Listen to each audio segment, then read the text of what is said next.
institutions, allowing us to develop without the constraints that come with debt and taxation. The National Infrastructure Fund will not just be a financing instrument, it will be a generational strategy to mobilize capital, accelerate delivery, preserve value, and secure Kenya's long-term competitiveness. To secure future generations, again on Monday, the Cabinet will consider and approve the Sovereign Wealth Fund policy, anchored on 3 pillars, including savings for future generations, stabilization against global shocks, and strategic national investments. Natural resource royalties, dividends from public investments, and a percentage of privatization proceeds will capitalize this fund. This fund will impose on us the obligation of intergenerational equity, bringing to life Article 201C of the Constitution, which demands that the burdens and benefits of the use of resources and public borrowing shall be shared equitably between the present and future without shortchanging future generations. With these 2 instruments, the National Infrastructure Fund and the Sovereign Wealth Fund, we shall begin the journey to the transformation that will lead us from the bottom up, charging forward full steam to economic freedom and taking Kenya to a first world economy.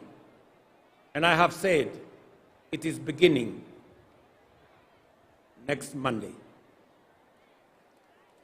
But fellow citizens, even the strongest financial systems, boldest infrastructure plans, and most ambitious economic strategies will fail if we do not secure the foundation of our national character.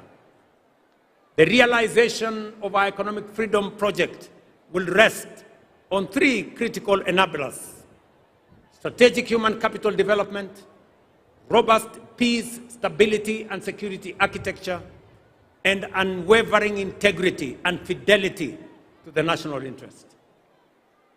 To bolster human capital development, we have made bold investments in education, skills development, science, and innovation.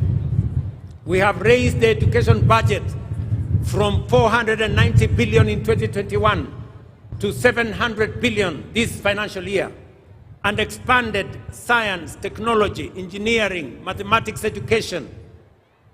But to power our first world strategic human capital requirements, we must and will raise the National Research Fund from the current 0.8% to the requisite 2% of GDP. This is not, ladies and gentlemen, spending or social spending. It is nation building. The second enabler underpinning this national project is peace, stability, and security. For no nation can prosper in an atmosphere of disruption, violence, and criminality that leads to economic sabotage, destruction of property, and loss of lives. Stability is not an option. It is an enabler of everything we seek to build. Serious investors will not commit their investments in a country. Only serious investors will only commit their investments in a country that is peaceful, that is stable, and that is secure. For Kenya to attract sustained investment, for businesses to thrive, for jobs to expand, and for families to live without fear, we must secure our nation firmly, fairly, and without hesitation. Finally, the collective interests of all citizens